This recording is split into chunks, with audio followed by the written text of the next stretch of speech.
Welcome back to Distorted Opinions. I'm Kayla, and I'm joined by Matt and Ted as always. And the last two episodes, we were joined by Ray and Joda from the Slayer Bites podcast. This show, we thought we'd kind of circle back a little bit to our final show of 2020, and instead of talking about the best and worst of 2020, we'd talk a bit about what we're looking forward to hopefully happening in 2021. And I know, right off the bat, I'm hoping for the return of in-person concerts and jam sessions. We'll see. We'll talk about that more. Of course. Yes, yeah, that would I know, be fantastic. not to say that our last episode of 2020 was meant to be all doom and gloom. I felt like it was a good recap as to some of the silver linings that happened, but certainly with things looking up, being in 2021, there's definitely things to look forward to as well. And so I found a number of albums that are coming out in 2021. Hopefully these bands will be able to tour. That'd be pretty cool. But I just put together a short list of things that I found that are coming out early, first quarter of 2021. So the first album on my list is Ectomorph, and I've been listening to Ectomorph for past couple of years thanks to a YouTube find, but they're a Hungarian metal band that started back in 1994, and they're releasing their 15th album titled Reborn on January 22nd via Napalm Records. So that one is something I'll be looking forward to see. They've already released a couple of tracks from that album already, a couple music videos out there on the Napalm YouTube website, but that is they've got some good music coming out, so pretty excited for that. Nice.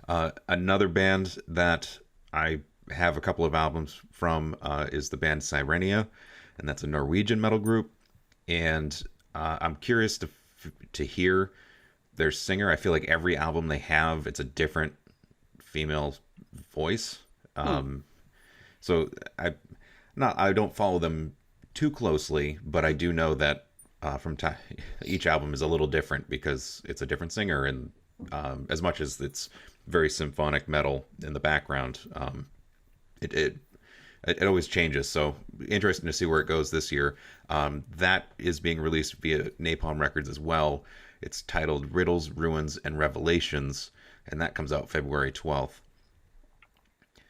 And then the big one, I suppose, that I feel like everyone here would be excited to look forward to is Rob Zombie's new album that's coming out on March 12th.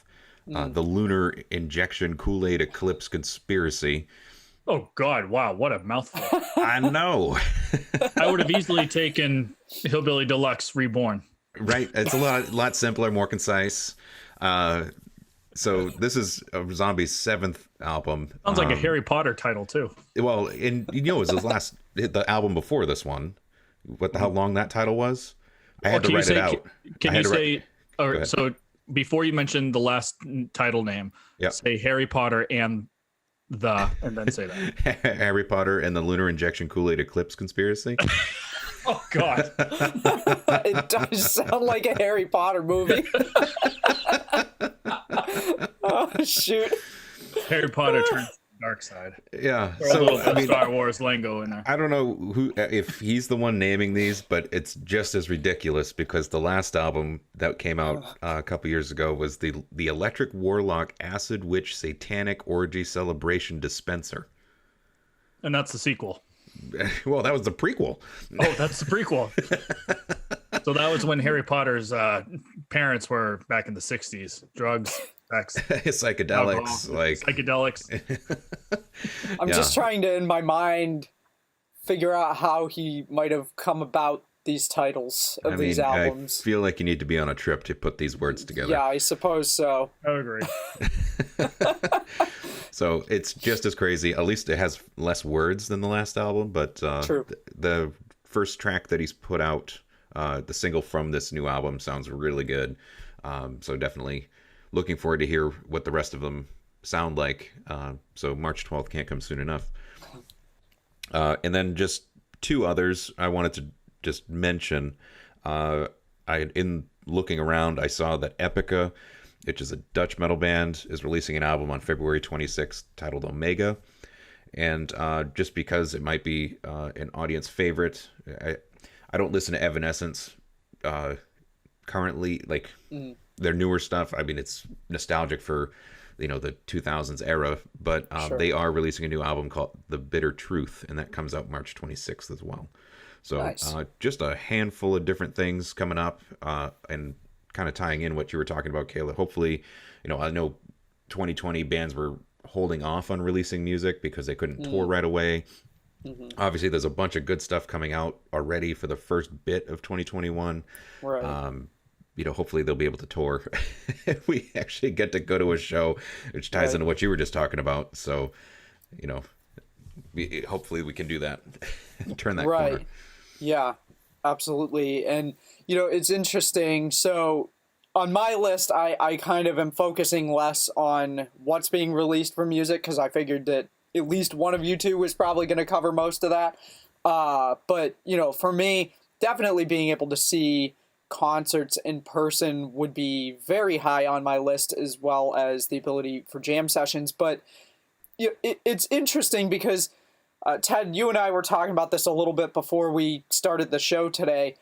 I watch a lot of current game shows, and if you watch newer game shows, you can tell that they're filming them now, but being in production, it's really weird for me because I know, like, in the back of my mind, I always have that thought that there's not a real audience there. They don't have an audience there, but there's cheering, there's clapping, there's laughing at jokes and stuff. Press and the button.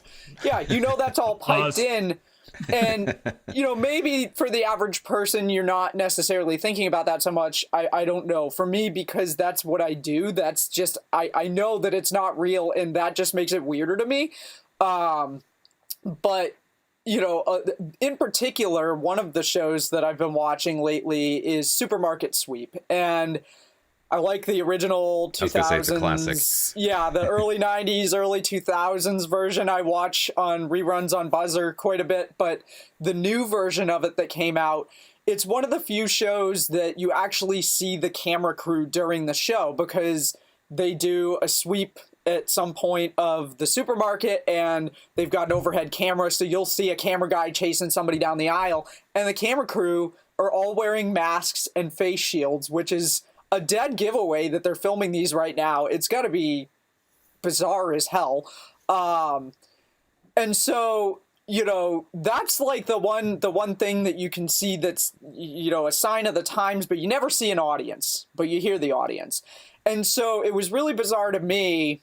A few nights ago, I was flipping through the guide on the TV and saw a Jeff Dunham special. It was a holiday special, and I was like, oh, is this a rerun from a previous year? So I decided to stop and watch it.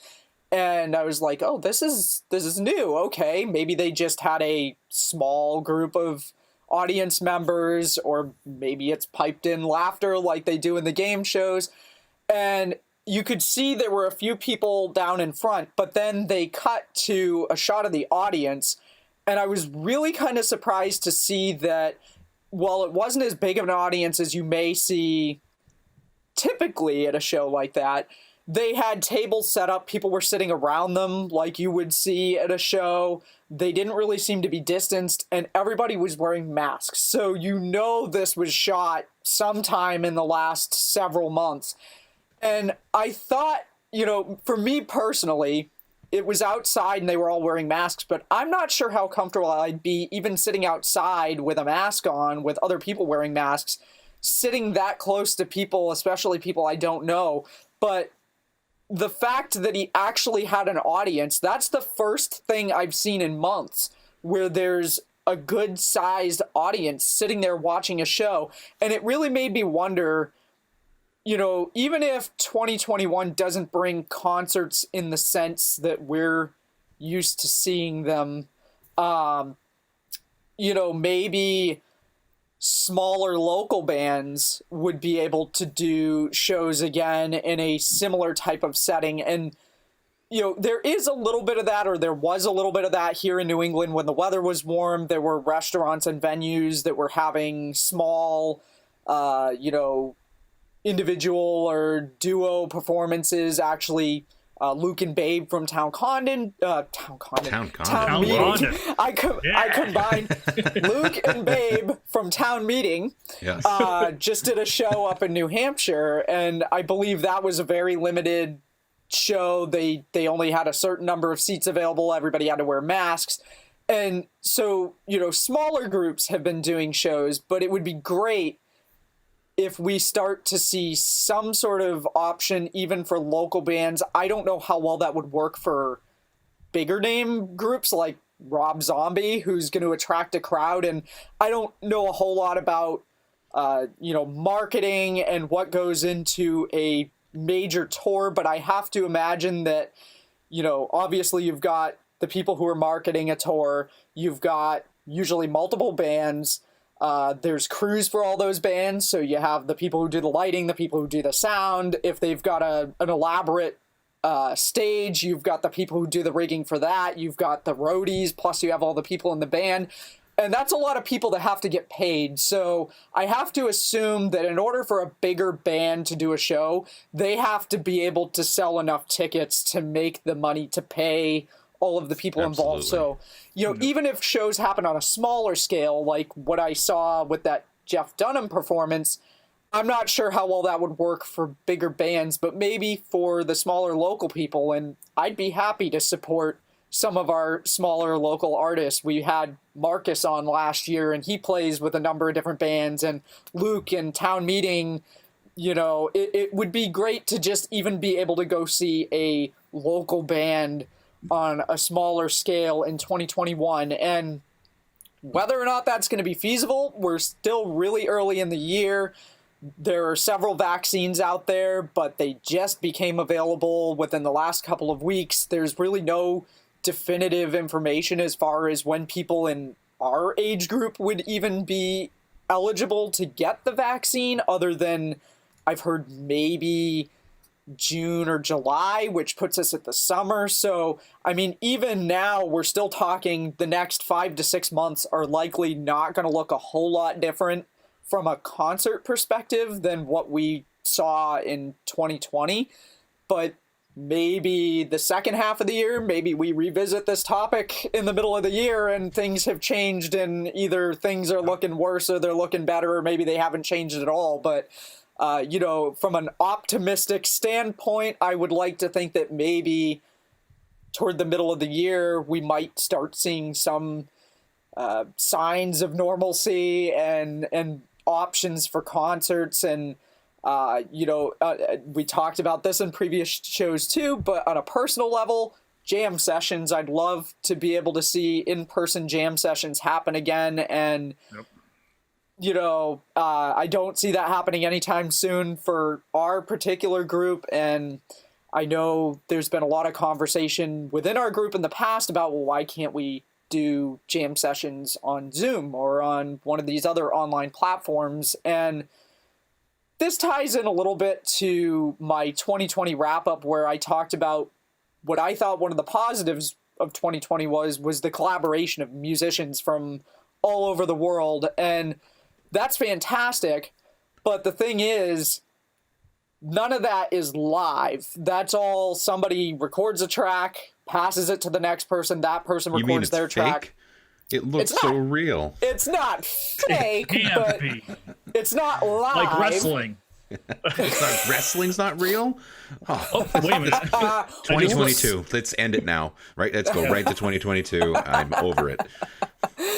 It's not fake, but it's not live either. Wrestling's and that's fake. Well, yes. Wrestling aside, the music collaborations are not fake. They are real, but they are not live.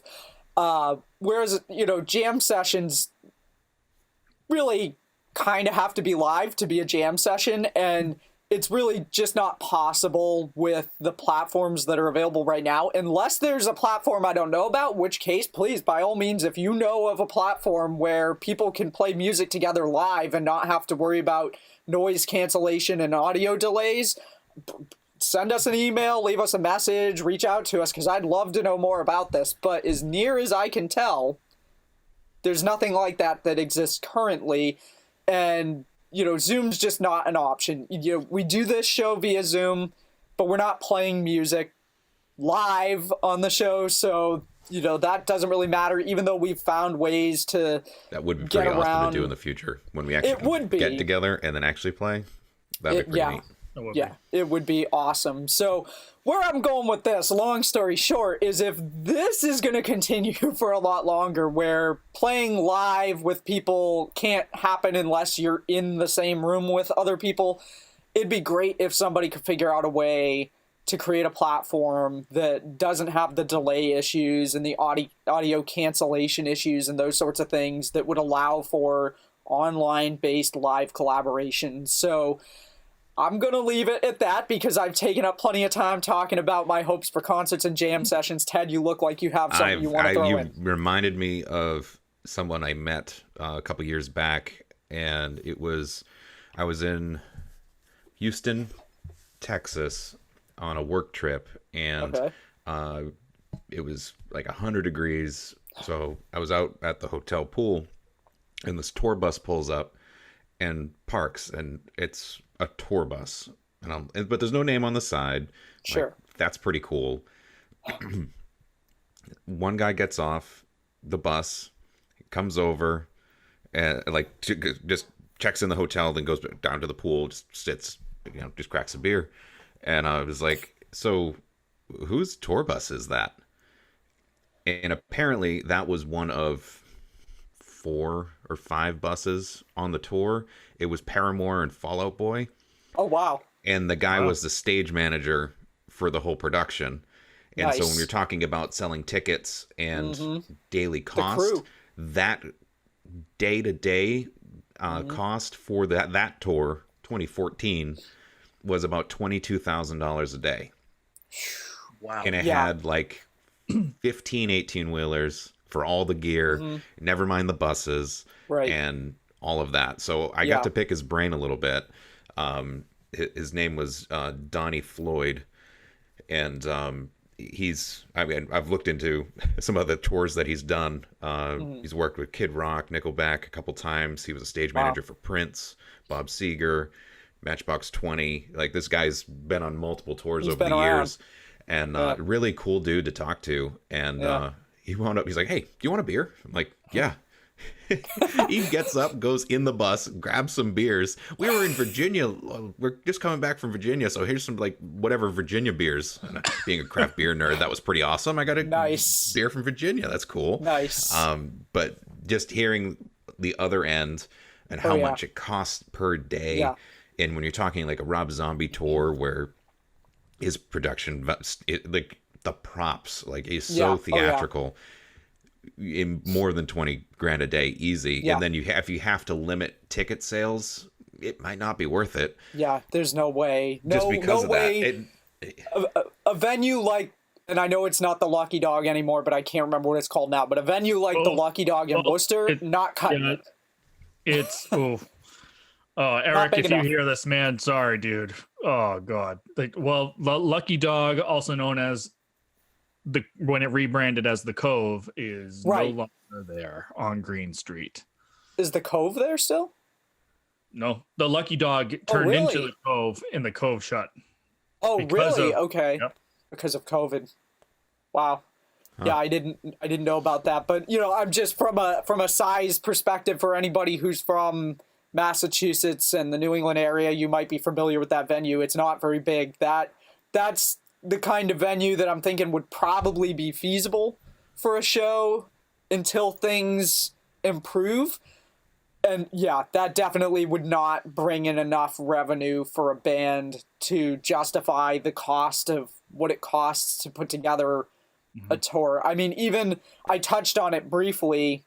I forget which episode. I think it was our 2020 wrap up that Metallica had done a concert that was filmed for a drive-in theater showing, and I found out afterwards they posted an article about how it was done, and they did it at a vineyard in a really small town, and they didn't want to attract attention to it, so there was no actual sound. Everybody was listening to everything through in-ear monitors. So while they were playing, the sound wasn't actually coming out of any of the amplifiers that they had there. It was all being piped back into them so that people wouldn't hear them in the vineyard and know they were there and then form a crowd. They were trying to avoid a crowd. But even that, they still had to pay everybody who does their lighting, everybody who does their sound. They had a camera crew there filming the thing that had to, do their thing. You've got the techs for all of the guys in the band that set up their instruments.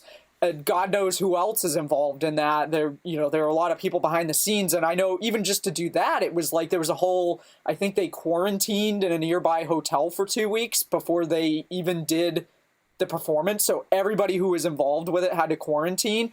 And so even just that alone, I think would make doing a show for a bigger band complicated. Forget about the actual cost of the show, right. The logistics of safely getting your crew and your band there and making that happen. It just sounds like a nightmare. Yeah, I just don't. I don't see it being feasible for bigger name bands, but maybe for the local bands, the smaller bands that don't have quite as big of a crowd. Maybe there'd be some way for them to be able to start doing some shows again. So I feel like they would have a bigger crowd because we're just excited to go to it. Well, yeah, so. That is true. I do see concerts and bars and various venues becoming really busy when it gets to a point that people can go out again, because I think people are going to live like the party of the century when the ability to go gather again happens and it's safe to do so. So yeah, I think you're probably even when right. Venues open up though, it won't open up like cold turkey. They'll do a slow transition, phased process. Yeah, and I mean, again, that might be something questionable for a lot of these bigger bands that may say, right. Hey, you know what? We were planning on doing a 2021 tour, but now maybe we're gonna have to focus on 2022 just to avoid those limitations because. Right now we are seeing, the good news is that we are seeing the light at the end of the tunnel. Obviously it's still got to take time, but even when, everyone, in this time is, it's starting to safely reopen things, the capacity of, restaurants or venues or, just, even even households, gatherings at households and whatnot will still be at a limit just for the time being, just to make sure that there's not so much of another surge that happens. But that when that happens, it'll be great. It'll be right now we're unfortunately in the new norm, but we can only do so much, and right.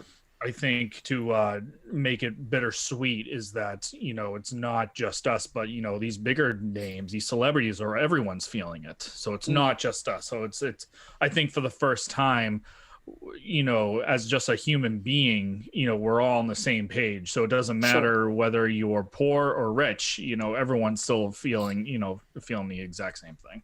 Right. Exactly. And, this isn't a movie show, but I know movies are the same way right now. A lot of productions, they're putting the releases on hold. Like Top Gun is a big one. Top Gun was supposed to come out last summer. Don't get Matt started. I know. There it is.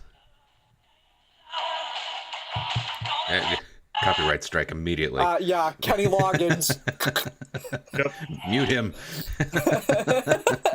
Yeah, oh God. Yeah, it's been postponed. It was supposed to come out last summer, and then it was supposed to come out in December, and I think now they're saying June of 2021, maybe. July 2021. Is that when it is? But here's the thing. Like, there's been a lot of talk in the news that a lot of movie theaters are potentially going to close because of this, and things are going to go direct to TV. So they've postponed this and postponed this and postponed this, and the big question I think is going to be, are there going to be any movie theaters left to go watch this in? Like, if anything, I might have thought drive-ins would make and they have in a way, the ones that still exist have made a comeback that people are like, yeah, we can go to a movie and watch a movie at a drive-in and be safe. In general. A lot of comedians are doing stand-up shows at drive-in theaters. Like, that's right. It's definitely, you can distance and be together and be outside. Right. And I wouldn't be against a revival in drive-in movie I theaters. That'd love be the pretty cool. drive-in. That'd be good.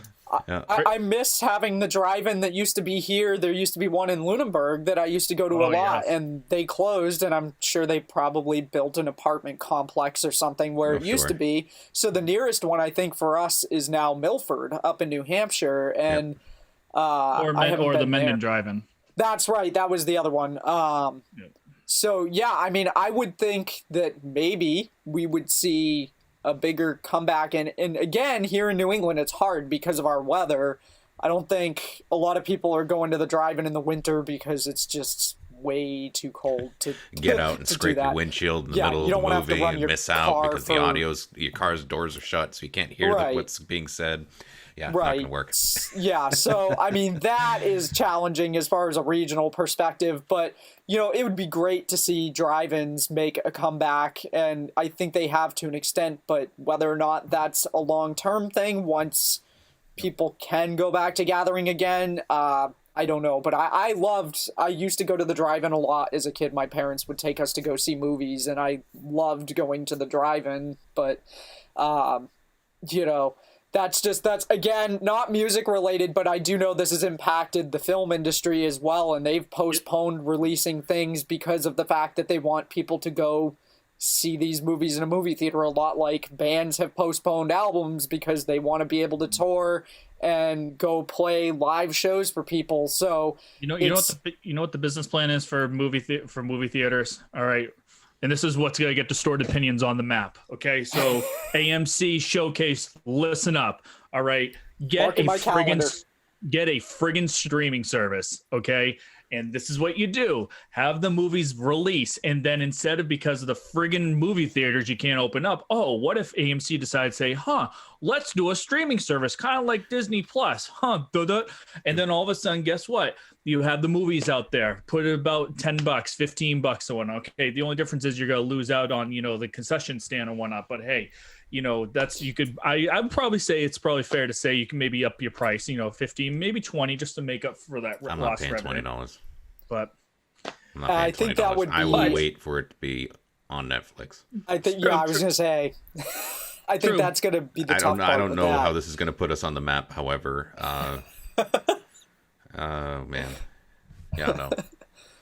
No, but the hard It's a part good is that without going completely down the rabbit hole, movies are already owned by the bigger corporations that already pay for said services. I mean, and besides, I don't want another streaming service. I think that's going to be the new thing, though. Oh, Or probably. now, so cable It's like is pick your going own channels, like we've always wanted from back in the day. Instead of getting 900 channels and you only watch 3, you can actually Cable- pick your streaming service. Cable is slowly going to start going away. And, this is like the next phase. So, of course, we had the regular cable, and then, of course, now That's kind of my work. it's. Oh, sorry, Kayla. Time for a new job, Kayla. That's how we get our funding is from cable subscription fees. But you're not yeah. telling me anything that I don't already know. We Okay, so haven't then there we go. discussed. I mean, Yeah. streaming services are going to be the new now. Look at NBC. They have Peacock. You have Netflix. You have Disney Plus. Which I have a feeling Disney is gonna, eventually monopolize and own literally everything. Which At they some already point. do. I Yeah, feel they like. bought the Charlie Brown rights this year, so you couldn't even watch. Well, actually, they did eventually cave and give GBH permission to run the Peanuts Christmas movie, but originally you were gonna have to have. No, wait, that wasn't Disney. That was Apple, I believe. Apple bought the rights. Yeah, but they're all. It's the same general idea. They're You all. go up the chain high enough, that's like the same company that owns it all anyway. So. Eventually, it's going to be no different than cable. You're going to have to subscribe to 20 different platforms to be able to watch all of the different things that you want to watch, and you're going to be right back at square one where you were with cable. So I'm just waiting for that day to come around, but that's a different conversation for another show entirely. Yeah. But yeah, no, I agree. And in fact, a lot of, I think, movies are going to be straight to streaming now because of the fact that AMC, I think, said that they only have enough money to get them through the first quarter, and then they have to shut their doors. And I don't see them suddenly getting more money if they can't suddenly start bringing people back into the theaters again. So I think you might as well just say AMC is going under, and all that stuff is going to just go directly to streaming services that people can watch at home. And I think that's going to become more of the norm. I think it's going to happen. Absolutely. I mean, because look at gaming, and you know, I know that, you know, a few episodes, you know, we talked about, you know, gaming and music, and, you know, even the gaming industry, you know, within the past, you know, 5 years, everything, I'm sorry, not even 5 years, you know, within the decade, you know, this thing, you know, DLC is now more popular than ever. And for those that aren't privy to that, downloadable content. Yeah, downloadable content. I mean, the days of waiting in line to go get a tangible disc or cartridge are still there, but it's not as popular now. So you don't have to wake up at the ass crack of dawn, okay, to go wait in front of, you know, GameStop to open up. You know, you could just go ahead and buy the game online and then automatically downloads the next morning. I mean, yeah, you'll have to wait probably, you know, depending on the size of the game. Could take, you know, a couple hours and whatnot, but you don't have to leave your house. So why? Right. Because everything is all digitalized. So I think we're right now we're right now getting stronger on the digital format of entertainment. And, you know, and that goes with movies, television, and even music. Yep. You know, I think eventually, you know, the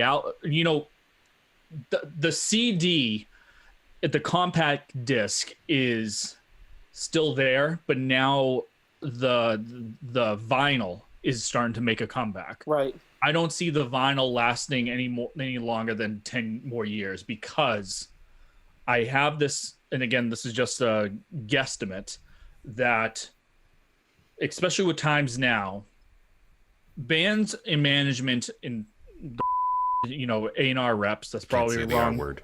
Yeah, I did say it. Sorry. You can bleep that one out. The dummies at A&R, okay, for so I put a note on that recording. We're gonna blurt that one out. Yeah, we got blurt 40 that minutes one out. In. At that, it's there's gonna be a point where these A&R reps, these big management people, are going to go to these artists and they're going to force them to release stuff. And as much as, you know, those bands are going to say time out, like, how are we going to be able to do this? They're going to say, I don't care. We need the money. We need the funds. And you have a contract that you signed. So what we're going to see is these artists, you know, start to digitalize and start releasing music. I mean, look at, you know, I know I mentioned this as a joke and whatnot, but look at Taylor Swift. She released these 2 albums just like that, with no publicity except for, you know, the last 24 hours saying, oh, hey, by the way, I released an album. It flopped. And next thing you know, those sales of those albums start skyrocketing. And I think that might be the new practice of what maybe some of these bands are going to do. So as much as they could go ahead and get their revenue from the touring, you know, they may seek out other opportunities, not because obviously maybe because of force, but what's also going to suck is that it's also going to put those that were the roadies, were the techs, were the managements all out of jobs, because right now there's no ability to go ahead and have those functions and duties that a normal, you know, touring dates would naturally come. So I think that might be, I think we're heading down that path where artists may just say, hey, we're dropping this album and we'll get to a tour at some point. But if we don't, well, here's the album and catch us doing a live stream. Yeah, you know, I feel like a lot of bands for 2020 did that, or, you know, a handful anyway.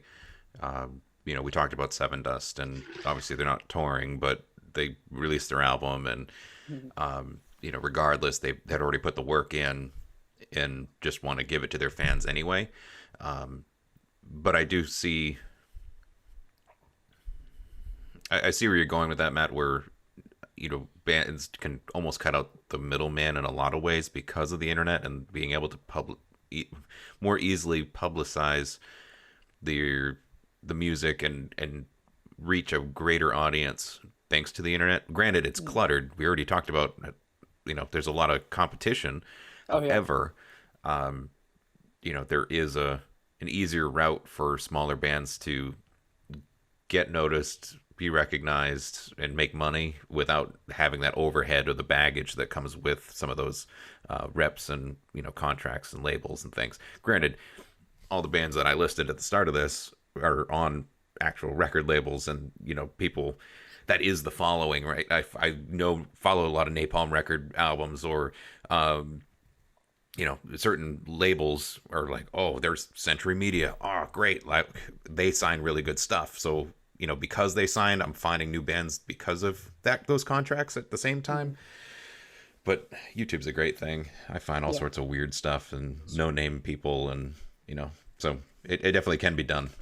So yeah, for sure.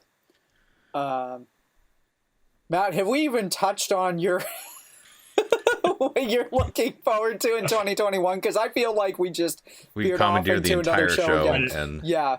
Well, what's funny is similar to what Ted was talking about. I'll be referencing a couple of albums and whatnot, and and also Kayla, it's funny because you referenced Top Gun, and if anyone knows me, I'm a big Top Gun fan, and I now have mixed feelings on this new movie that's coming out, because the movie's done. And by the time it gets released, it's going to be a little over 2 years old. So the running joke is that, we're going to be paying, for those Top Gun hardcore fans, okay, we're paying to see a movie that's already 2 years old.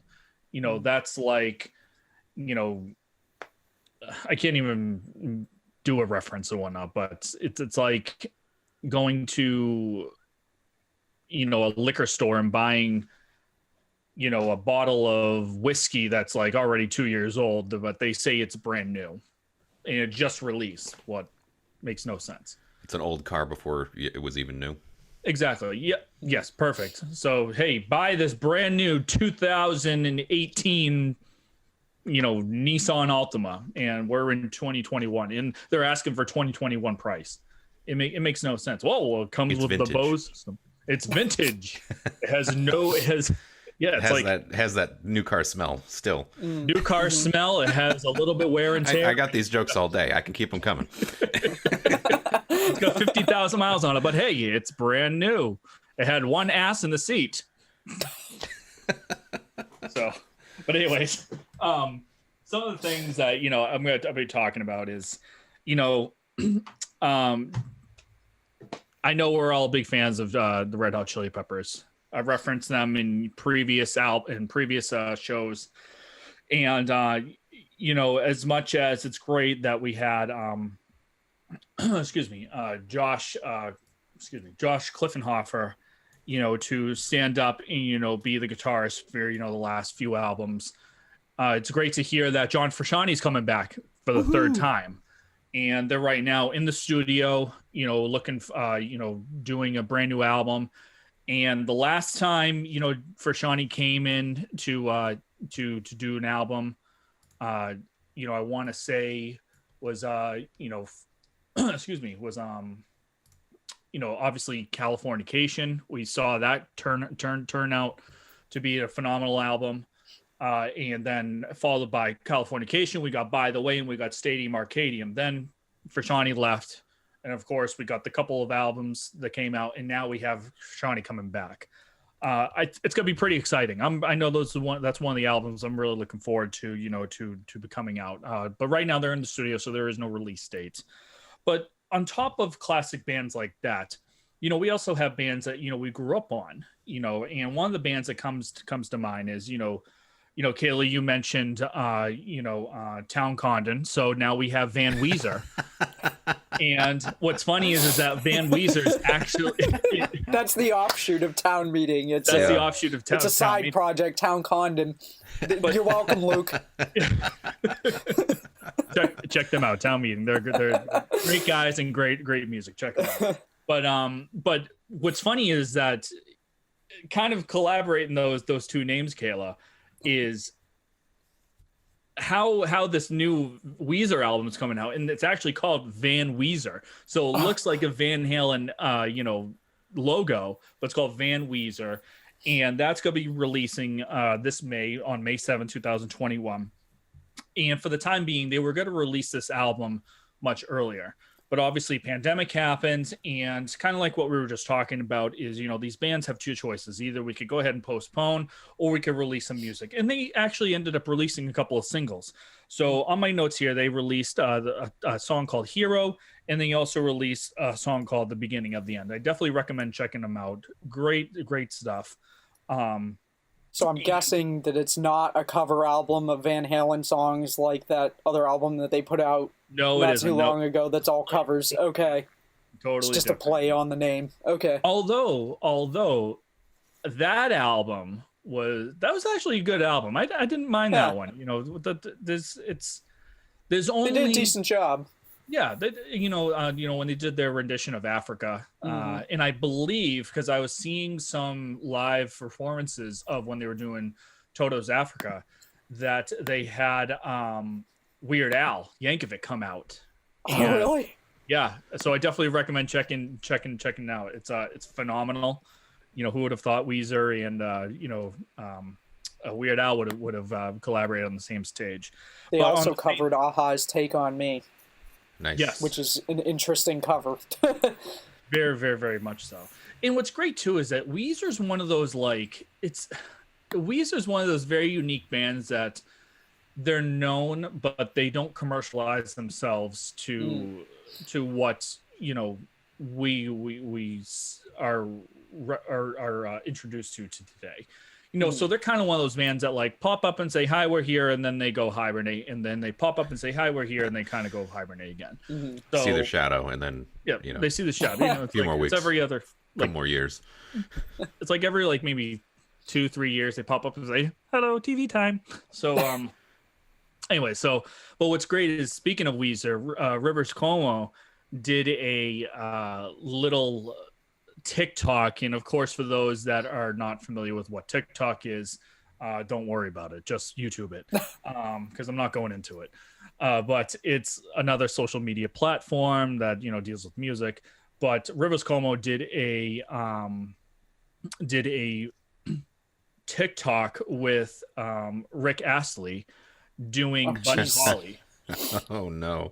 So Buddy Holly. Crazy. So that was pretty unique to see that and whatnot. But again, Rivers Cuomo and the guys of Weezer, they're one of those bands that, again, they don't really commercialize themselves, and I really respect that, because seeing them live, if anyone has ever seen Weezer live, they could easily say that they put on a phenomenal show.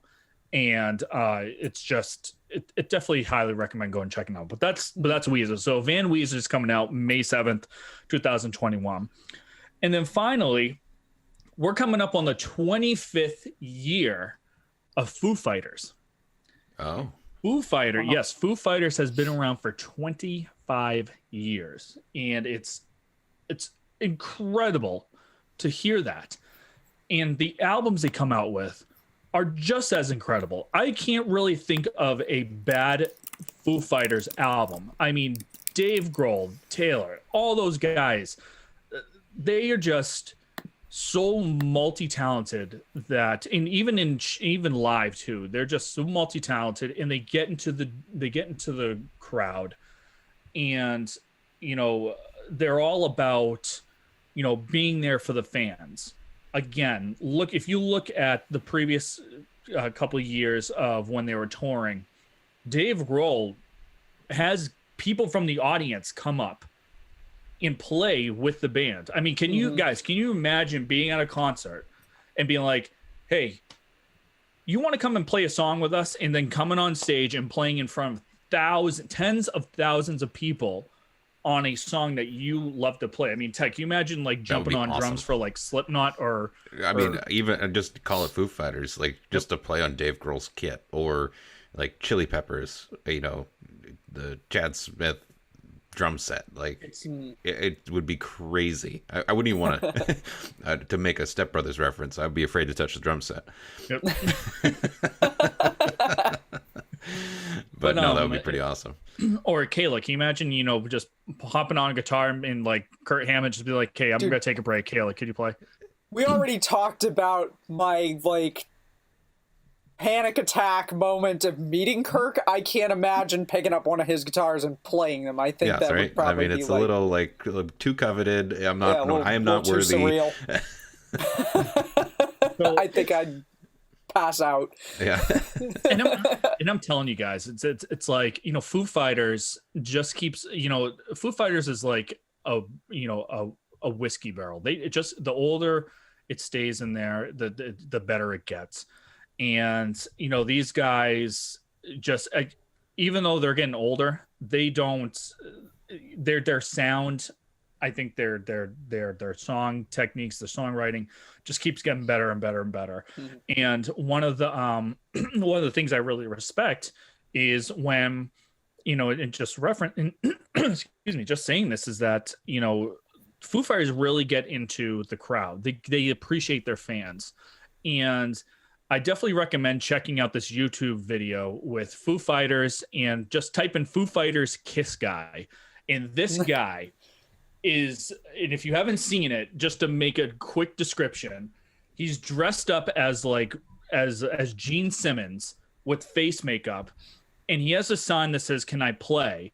And Dave points him out. He comes on the guitar and he gets on stage and he pretty much says, "Hey, if you screw up, like this is on you, or you're gonna get off my stage." He destroys the song Monkey Wrench. It's absolutely to the point where Dave was just like bowing down to him, and he's just like, "You got to be shitting me, Kiss Guy!"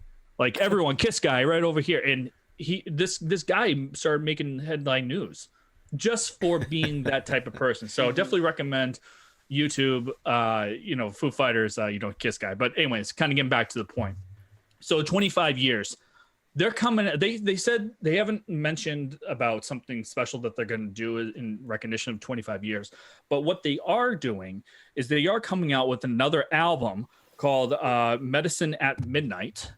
And they already released a single called Shame Shame. And the album is going to be dropping on February 5th, 2021. So 2021 is already looking great, like, for, you know, for all the albums coming music out that we've just referenced. I mean, May is the latest one, and we're already just talking January through March, really, and it's packed of really good, exciting stuff. So I wonder if any of these albums will make it into our best of 2021 episode. Oh, I think I could see it happening. I mean, I think the Red Hot Chili Peppers album is definitely going to be on the same level. If it even comes out this year. Yeah. It might be next year. Supposedly they've already started. Well, here's the thing. Josh Kliffenhofer left the band in 2019, and then that's when Chili's announced that Frusciante was coming back, and that was at the end of 2019. So between 2020 and up to now, they've been in the studio, and supposedly they already had pre-written music that hasn't been released to the public, which is going to be put onto this album now. Yeah. So maybe fall. We may see. But hey, fall. Either way, we're getting another Chili's album. Yeah, a tour in 2022. Sounds great. Looking forward to it. We'll take it. And our ass will be there. That's right. But, you know, those, for all the albums, I mean, I could care less about, you know, if Justin Fever, you know, is going to be coming out. And, you know, sorry, it's not really a genre we talk about Fever. here. Justin Saturday Night Fever. Just kidding. Kayla's giving this look. If you can't look, like, just stop. Anyways, those are the 3 albums I'm going to mention and whatnot. But that's pretty much all I have, you know, going on. I mean, I could go ahead and re-talk about Top Gun, but this is a music show. And we're not going to talk about film, because if we wanted to talk about film, we already did. We already did. That's a whole nother. And I can't talk to it for long, so. Right. Yeah, I know, clearly. I'm glad that Caleb did bring up of all the movies. You're too busy watching game shows, not watching movies. Well, I've been very honest about the fact that I do watch quite a bit of television and not a lot of films, so there shouldn't be any surprise there to anybody. But do you watch yes. Family Feud and Steve Harvey? I don't watch the new ones very much, but I have seen some of the old ones with Richard Dawson from, like, I don't know what year that was, the 80s, the 90s maybe. Oh, yes. I have seen the Steve Harvey episodes. I have not seen any recently. So there's yes, one game show.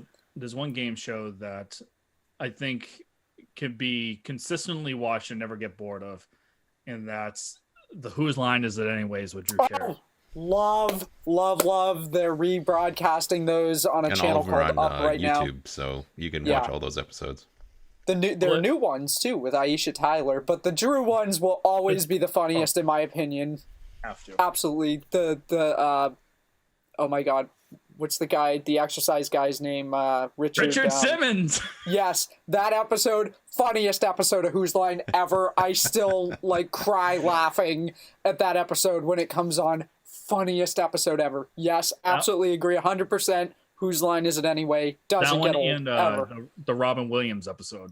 That was a good one too. Yeah. Where Robin Williams had bleached blonde hair, which was, wait, what? Must be in between movies. Yeah. That ain't no anyway, rein it back in. And I think we could transition over to our song of the week. I think you're right. So to take that lead here, I opened my talk or segment on Ectomorph, not to be confused with the Xenomorph. What's that? Not to be confused with the Xenomorph. Sure. Yes. Alien. Yes. Okay. I've seen Alien. Okay. Alien or Aliens? It's Alien. The first Single. one. You didn't Singular. see Aliens? I've seen both of them. Did you see Aliens 3? No. Okay, don't worry about Aliens 3. At least you saw Alien and Aliens. Anyway. Okay, getting back. Back to this. Ectomorph, by the way, is spelled Ektomorf. But I am picking their title track for the upcoming album, which is titled Reborn. And they did release this a music video for this song on November 12th, but it is just chugging guitar and really heavy. Reborn actually has a really cool guitar interlude bit between the two guitarists. And this is the band's had the same singer since the founding of the band in 1994, but with his accent and they speak English, he kind of has a raspy Soulfly singer type of sound. But looking at the guitars, I'm pretty sure they're playing a 7-string, even though it just for as much of it's a chugging groove, slow kind of headbanging style. I think they're just riding that 7th string for the extra low note to make it extra heavy. But yeah, it's just kind of ridiculous how fat the neck of that guitar is. But yeah, Reborn from the new album Reborn for Ectomorph is my song of the week. Awesome. Kayla, what do you got? Well, so real quick before I get into my song of the week, just a reminder that we have a Spotify playlist with all of our song of the week picks in their entirety. We put it in the description of every show, so if you want to hear any of the songs we talk about, as long as they are on Spotify, they're in that playlist. Check it out. I didn't really quite go with the theme of the show in the sense of picking a song that's come out for this year, and now I kind of regret that. But so this isn't my song of the week pick, but I'm just gonna say that I would really love to see some new music from a band out of the UK called Young Guns. These guys are really awesome. They haven't put out an album in a couple of years now, and So it would be nice to see something new from them. But my pick of the week for this week, kind of following the theme of some previous shows with my picks, and also this is one that I just recently discovered, so it's still relatively new to me. I went with, I guess, what I would consider to be another alternative pick, a song by a duo called Tennis, called Need Your Love, off their 2020 album Swimmer. And they are an indie pop duo consisting of Elena Moore and Patrick Riley. I really didn't know much about these guys until I looked them up to be able to talk about them more for my Song of the Week, and was very interested to find that they do the vast majority of their writing while floating out to sea on a sailboat. I guess they met in college, bought a sailboat after they graduated, and wrote their first album while sailing up and down the eastern seaboard for 7 months. And that album, which came out in 2010, was called South Carolina. But I'm just... Is that where they happen to dock to drop their music off? I'm sure there's some connection to why they chose to call it South Carolina. I'm going to have to give it a listen, because I really had not heard any of their other stuff. I didn't really know anything about them. I didn't realize they've been around for a decade, because I've only ever heard this song, Tennis, and I just heard it within the last few months. I can't even really remember where I heard it. I would hazard a guess and just say that I probably heard it on Alt Nation. And I actually requested this song on one of Ray's streams recently, and it wasn't until I did that I saw the music video for it. And I'm looking at these two band members and thinking, man, they look like they stepped right out of the 1970s. They totally look like they're from another decade. I mean, the singer, she's got the big curly afro. This guy, Patrick, his attire looks like it's from the 70s. He's got a very 70s looking hairstyle with the mustache and the whole 9 yards.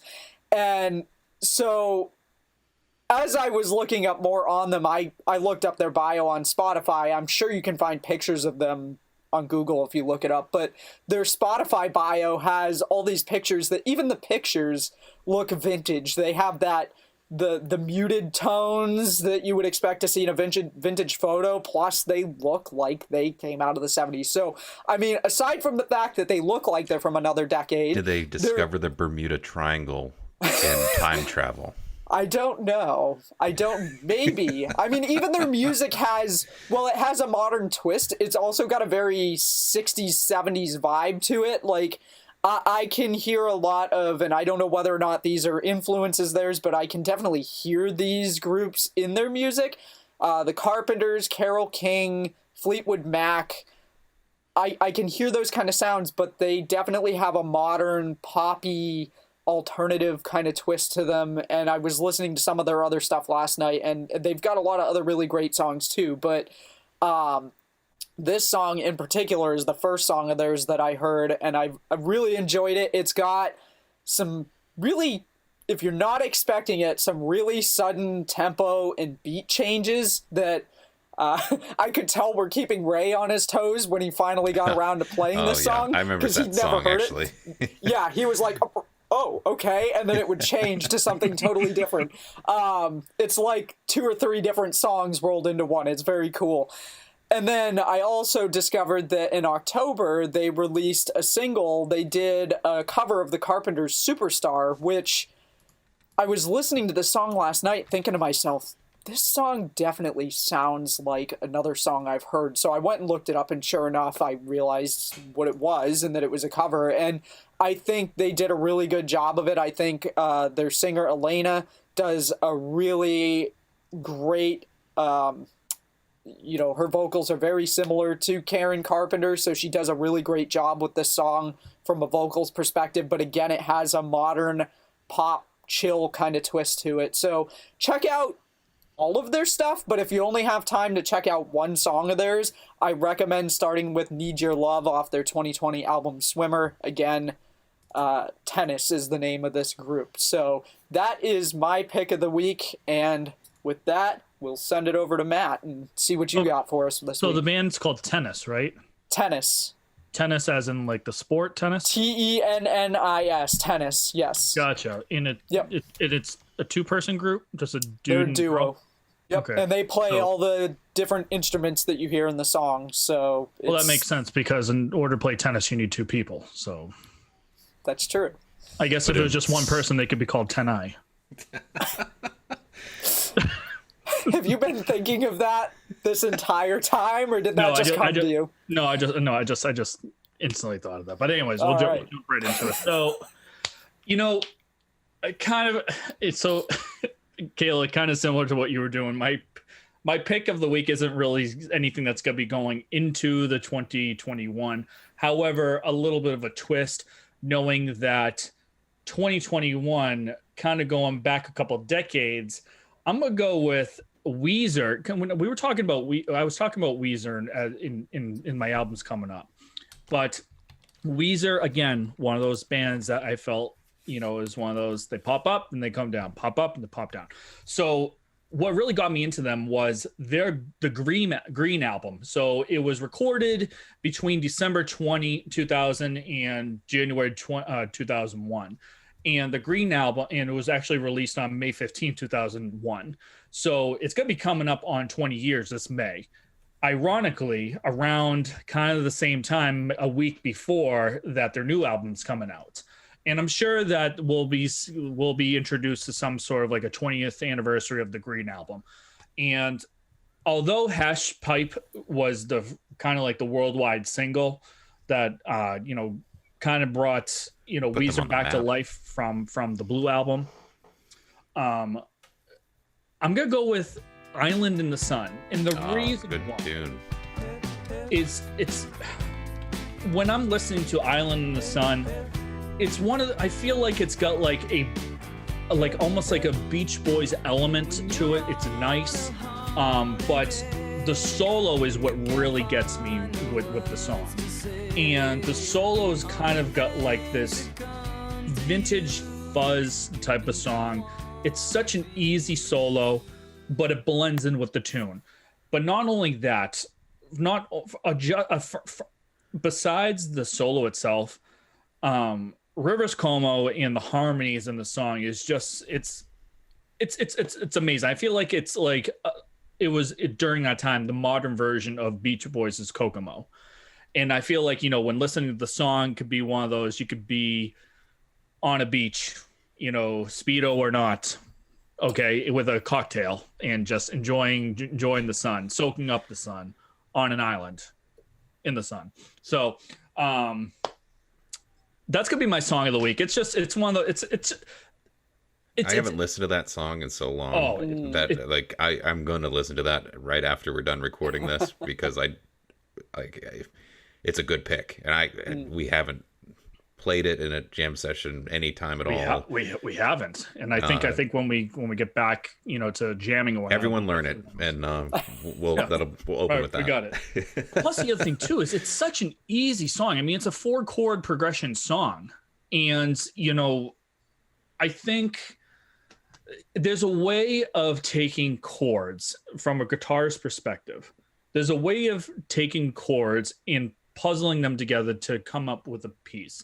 You don't have to have 10, 15, 20 different chord progressions just to make a song sound good. You don't have to go, 210 beats per minute just to make a solo sound good. So Island in the Sun is a perfect example of an easy but creative and relaxing, warming, popular,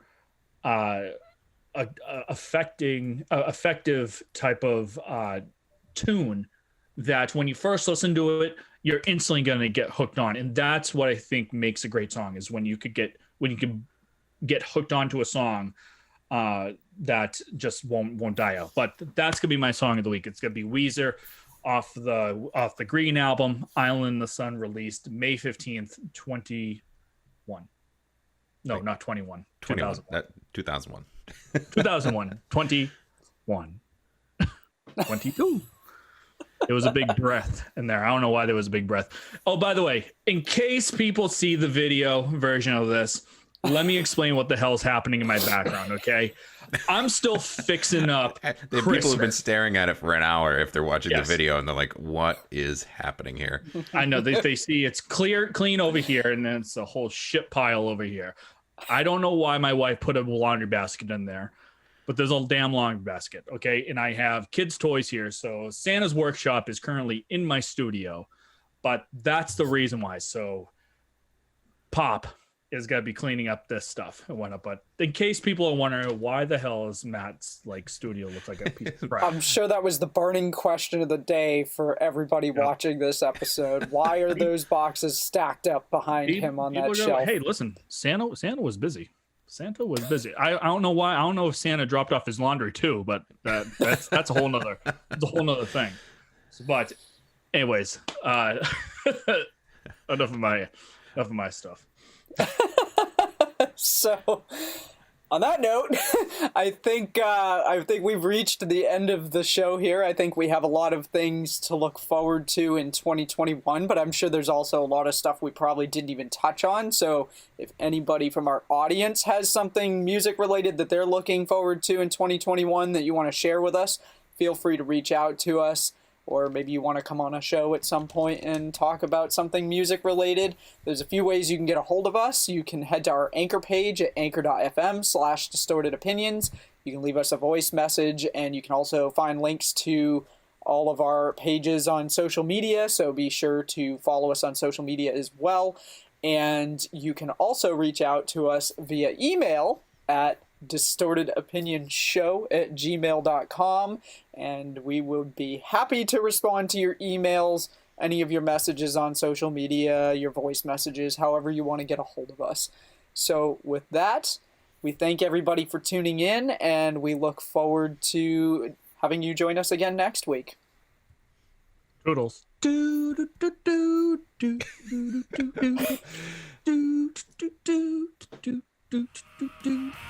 Oh yeah, I'm gonna go look that song right now.